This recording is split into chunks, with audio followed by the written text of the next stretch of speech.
पुल वाले की कोई काम नहीं है क्या? शुभेंदु जैसा आदमी पर जो चोर है, जो पैसा लेते हुए पकड़ा गया है, अब तक ईडी सीबीआई उसको अरेस्ट नहीं कर रहा है, उसको उस पर हमला करेगा?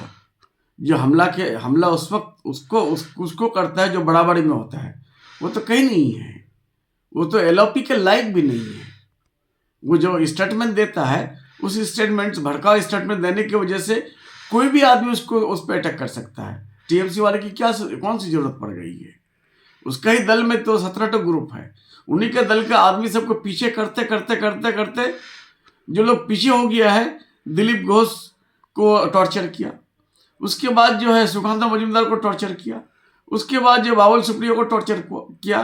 टॉर्चर करके बाबुल सुप्रियो सॉरी क्या नाम है उसका, एक लोकेट, दो तीन नेता को जो है टॉर्चर किया है। तो उन्हीं लोगों का ग्रुप का कोई उसको टॉर्चर किया है, ये मामूली बात है।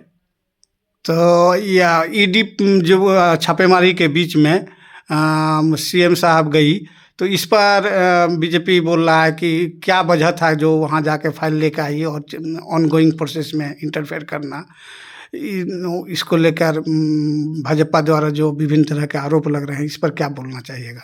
सबसे बड़ी बात है, ये हमारा ऑफिस है, ये पार्टी ऑफिस है। पार्टी ऑफिस में ईडी सीबीआई क्यों जाएगा? नंबर 1।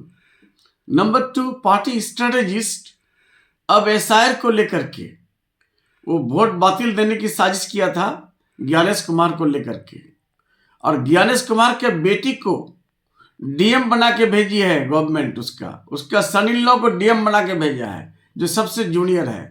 उनका बेनिफिट लेने के लिए ज्ञानेश कुमार जी जो है खुला आम बीजेपी का साथ दे रहा है।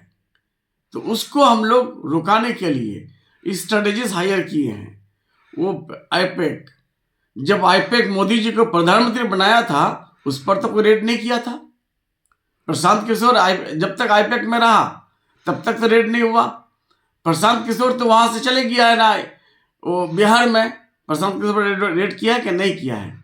आईपैक प्रतीक जैन हमारा पॉलिटिकल एडवाइजर है, पॉलिटिकल आईटी सेल चलाता है, उस पर क्यों जाएगा? इसलिए किया है, दीदी का दूत जो एप्स हम लोग किए थे, जितना ज्ञानेश कुमार के ईसीआई में वोटर अपलोड होगा उतना ही जो है वहां भी होगा, दोनों सेम हो गया।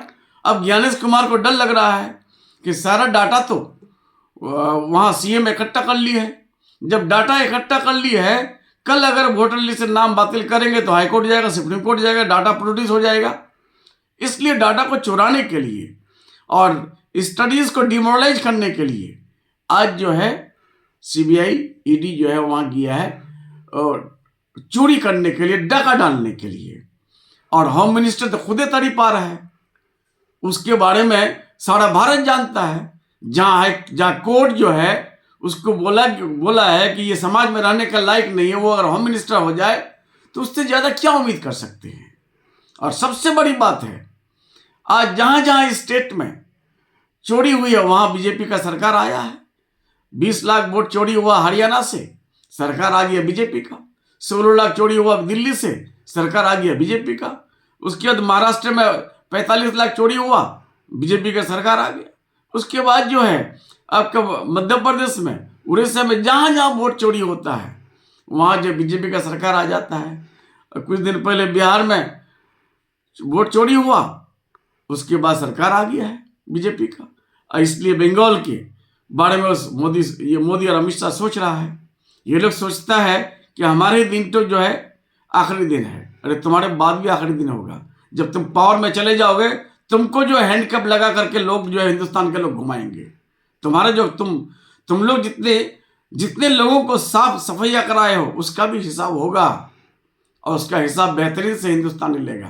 तो बंगाल को टारगेट करके है कि बंगाल हमको लेना है। बंगाल वो स्टेट है जिसमें काजी नजरुल इस्लाम का जन्म हुआ है, जिसमें रविंद्रनाथ टैगोर का जन्म हुआ है, जिसमें राजा राम मोहन राय का जन्म हुआ है, जिसमें जो है स्वामी विवेकानंद का जन्म हुआ है, जिसमें माता गांधी हाजरा का जन्म हुआ है, और जिसमें जो है जो पहला जो ब्रिटिश को खदेड़ा था वो नवाब सिराजुद्दौला के टाइम में एक मीर जफर पैदा हुआ था।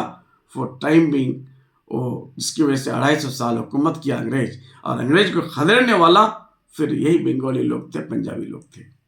और जो लोग आज वो बोल रहे हैं, 17 बार तो ब्रिटिश गवर्नमेंट से माफी लिया था, 2 बार 3 बार तो वो जो है मोहम्मद अली जिन्ना के साथ सरकार बनाया था, समझे?